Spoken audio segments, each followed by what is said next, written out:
Hello guys, this is Ashish here and welcome back to our channel. तो आज हम पढ़ेंगे डार्सी-वेईसबैक इक्वेशन के बारे में कि जब हमारा कोई भी फ्लूइड हमारा किसी भी पाइप में फ्लो करता है तो उसमें कुछ ना कुछ लॉसेज होते हैं। ठीक है, वो मेजर लॉसेज भी हो सकते हैं, वो माइनर लॉसेज भी हो सकते हैं। तो मेजर लॉसेज को हम कैसे कैसे निकालते हैं, तो उसके लिए हमें पता है कि दो इक्वेशंस होती हैं। एक होता है हमारा डार्सी-वेईसबैक इक्वेशन और एक होता है चेजिस फॉर्मूला। बट हम आज पढ़ेंगे डार्सी-वेईसबैक इक्वेशन के बारे में। ठीक है, तो उसमें हम कैसे फ्रिक्शन लॉसेस को हम निकालते हैं उसमें। तो सबसे पहले हम एक कंसीडर करेंगे कि जो हमारा पाइप है that is the uniform horizontal pipe है। ठीक है, जिसमें से हमारा एक स्टडी फ्लूइड हमारा फ्लो कर रहा है। स्टडी फ्लो का मतलब है जो उसकी प्रॉपर्टीज़ होंगी, जैसे वेलोसिटी हो गया, डेंसिटी हो गया, या कह सकते हैं उसका प्रेशर हो गया, वो टाइम के साथ चेंज नहीं होगा, वो कांस्टेंट रहेगा। ठीक है, तो हम सबसे पहले दो सेक्शन में डिवाइड कर देते हैं। जो हमारा पाइप है उसे दो सेक्शन में हम डिवाइड कर देंगे, that is 1 and this is 2। तो सारा जो भी हम इक्वेशन निकालेंगे वो इसी इन दोनों सेक्शन के बीच के लिए निकालेंगे। तो हम मान लेते हैं कि जो ये लेंथ है सेक्शन की that is equals to L. ठीक है, एल लेंथ है।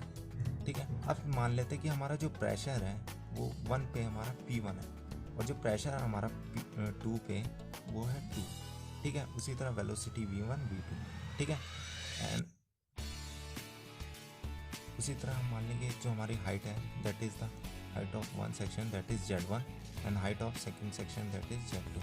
तो हम बर्नौलीज इक्वेशन निकालेंगे फर्स्ट एंड सेकंड सेक्शन के वजह से। तो बर्नौलीज इक्वेशन क्या बोलते हैं, that is P1 upon rho g plus V1 square upon 2G plus Z1 equals to P2 upon rho g plus V2 square upon 2G plus Z2।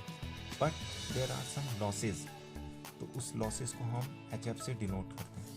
ठीक है, तो हमें पता है कि जो हमारा हॉरिजॉन्टल पाइप है तो उसके वो इंक्लाइन नहीं है। तो उसका मतलब क्या है कि जो हमारा Z1 है वो Z2 के इक्वल है। ठीक है, और जो हमारा फ्लो था हमने स्टार्टिंग में बताया था वो स्टडी फ्लो है। तो हमारी जो वेलोसिटी होगी वो V1 इक्वल्स टू V2 होगी। तो हमारा जो ये वाला पोर्शन है ये कैंसिल आउट हो जाएगा। तो हमारे पास अब बचेगा क्या, that is HF equals to P1 minus P2 upon rho g. ये बचेगा हमारे पास, this is equals to HF। ठीक है, अब हमें पता है जो ये लॉस हो रहा है ये किसकी वजह से हो रहा है।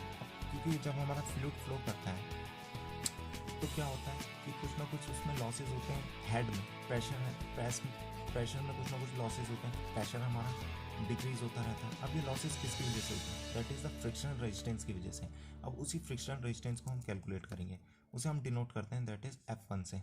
तो हमारा जो फ्रिक्शन रेजिस्टेंस होता है, टोटल फ्रिक्शन रेजिस्टेंस, वो किसके इक्वल होता है, friction resistance per unit wetted area per unit velocity into wetted area into velocity का स्क्वायर। तो हम बोलते हैं कि जो friction resistance per unit wetted area per unit velocity है वो F डैश के इक्वल है इनटू वेटेड एरिया।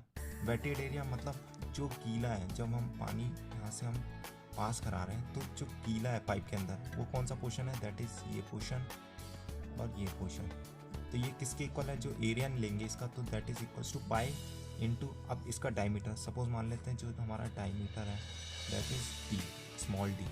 तो हमारा जो एरिया होगा that is equals to pi DL।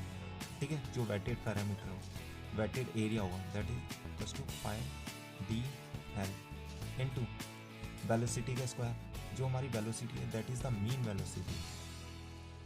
ठीक है, तो V स्क्वायर। अब हमें पता है जो पैरामीटर होता है या हम कह सकते हैं वेटेड पैरामीटर, वो क्या है हमारा, वो है 2πr या कह सकते हैं पाई डी के। तो P हमारा अगर पाई डी के इक्वल है तो F1 को हम क्या लिख सकते हैं, F dash P L V square. तो हमारा ये फ्रिक्शन रेजिस्टेंस की वैल्यू आ गई इस पोर्शन के लिए, L लेंथ के लिए। ठीक है,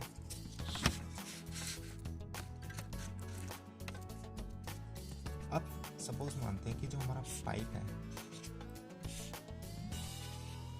ठीक है,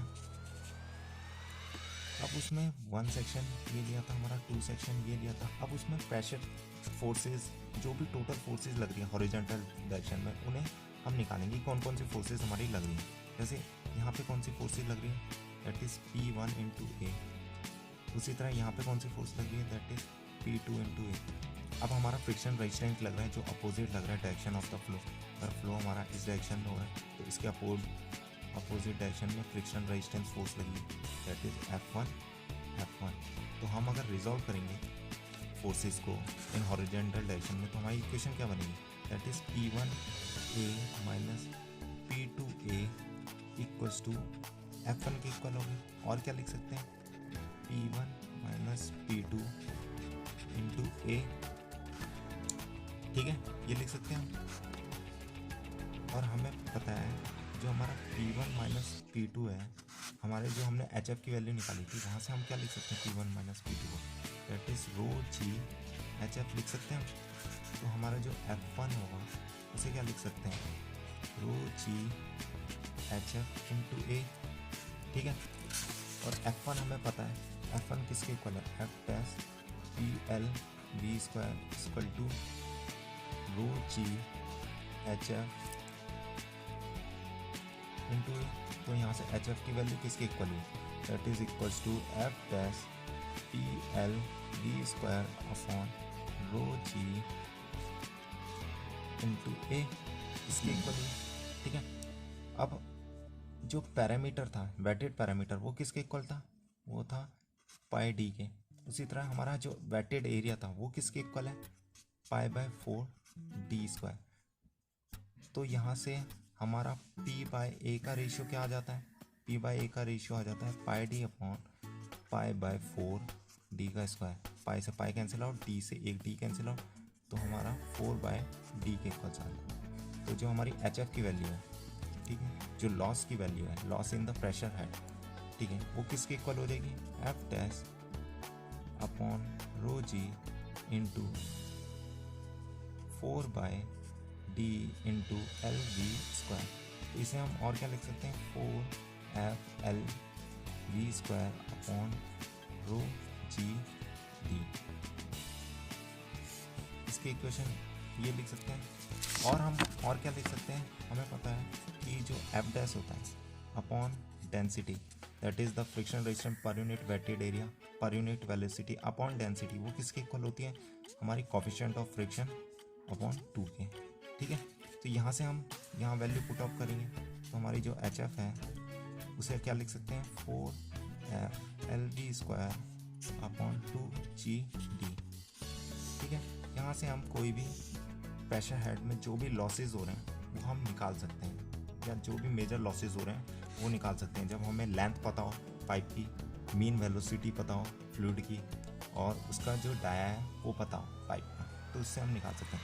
प्लस हमें F कोफिशिएंट ऑफ फ्रिक्शन की वैल्यू, अब कोफिशिएंट ऑफ फ्रिक्शन की वैल्यू डिफरेंट होती है फॉर द डिफरेंट फ्लो के लिए। अब अगर हम बात करें लैमिनार फ्लो के लिए, जहाँ पर रेनॉल्ड नंबर 2000 से कम होता है, तो वहाँ पे F की वैल्यू किसके इक्वल होगी, F की वैल्यू होगी 16 अपॉन रेनॉल्ड नंबर के इक्वल होगी, जब हमारी रेनॉल्ड नंबर लेस देन 2000 होगा, ठीक है। सिमिलरली F की वैल्यू, कोफिशिएंट ऑफ फ्रिक्शन की वैल्यू टर्बुलेंट के लिए कितनी होगी, टर्बुलेंट के लिए हमारी होगी 0.079 अपॉन RE की पावर 1/4। जब हमारा रेनॉल्ड नंबर कहाँ से कहाँ तक होगा, जब हमारा 4000 से 10⁶ में रेनॉल्ड नंबर आएगा, तब हमारी जो कोफिशिएंट ऑफ फ्रिक्शन होगी वो ये होगी। तो this is the Darcy-Weisbach equation through which we can calculate the friction losses in the pressure. Okay, thanks for watching this video.